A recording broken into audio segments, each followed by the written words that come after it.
প্রিয় দর্শক আসসালামু আলাইকুম। আশা করি সবাই ভালো আছেন এবং সুস্থ আছেন। আমরা আজকে চলে আসছি পূর্বাচলের একটা বাংলা বাড়িতে, যেটাতে আপনার ব্যবহার করা হচ্ছে রেজর কাটাতার। আর এই রেজর কাটাতারগুলো কিন্তু সম্পূর্ণটাই কিন্তু আমাদের এখান থেকে আমাদের লোকজন দিয়ে কিন্তু ইনস্টলেশন করে দেওয়ার জন্য আমাদের লোক পাঠানো হয়েছে।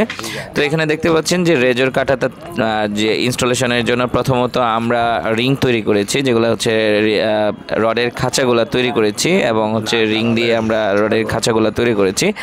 আর যে বাড়িটা দেখতে পাচ্ছেন এই বাড়ির দেয়ালে কিন্তু ব্যবহার করা হবে এই রেজর কাটাতারগুলো। এটা হচ্ছে একটা সুন্দর একটা বাংলা বাড়ি এবং এখানে আমাদের যে ক্লায়েন্ট ছিল তিনি আমাদেরকে এই অর্ডারটা কনফার্ম করেছে এবং আমরা এখানে আমাদের লোকজন দিয়ে কিন্তু এখানে কাজ করানো হচ্ছে। তো এটা প্রাথমিক পর্যায়ে কাজ শুরু করা হচ্ছে। তো আমরা অবশ্যই চেষ্টা করব সম্পূর্ণ কাজটা যখন কমপ্লিট হয়ে যাবে তখন আপনাদেরকে একটা সুন্দর একটা ভিডিও তৈরি করে দেওয়ার জন্য। যারা এই ধরনের রেজর কাটাতারের হাইলি সিকিউরিটি দিতে যাচ্ছেন, আপনার সিকিউর হিসেবে আপনার বাড়ির চতুর্পাশে ব্যবহার করতে যাচ্ছেন, তারা চাইলে কিন্তু আমাদের সাথে কন্ট্যাক্ট করতে পারেন আমাদের স্ক্রিনে দেওয়া নাম্বারে। তো এটা আপনার দেয়ালের উপরে ব্যবহার করা হবে, 18 ইঞ্চি রেজর কাটাতার ব্যবহার করা হবে এবং কিছু নেট আছে আমাদের, যে নেটগুলোর উপরেও কিন্তু ব্যবহার করা হবে এই রেজর কাটাতারগুলা।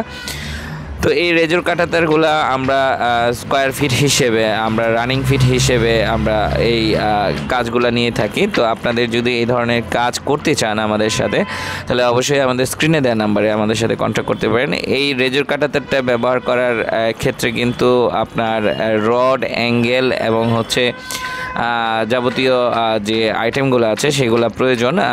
তার লাগবে, তারপর হচ্ছে রড লাগবে, অ্যাঙ্গেল লাগবে, এগুলা খাঁচা তৈরি করার জন্য। তো আমরা কিন্তু এই কাজগুলা সম্পূর্ণ করে দিচ্ছি আপনাদেরকে। তো আপনারা যদি আমাদের সাথে কন্ট্যাক্ট করেন তাহলে অবশ্যই আপনি এক জায়গা থেকে কিন্তু সব কিছু আপনারা পেয়ে যাচ্ছেন খুব অল্প রেটের মধ্যে। আমরা কিন্তু প্রফেশনালি এই কাজগুলো করে থাকি। তো আপনাদের যদি কারোর প্রয়োজন হয় অবশ্যই আমাদের সাথে কন্ট্যাক্ট করবেন। ধন্যবাদ সবাইকে। আসসালামু আলাইকুম।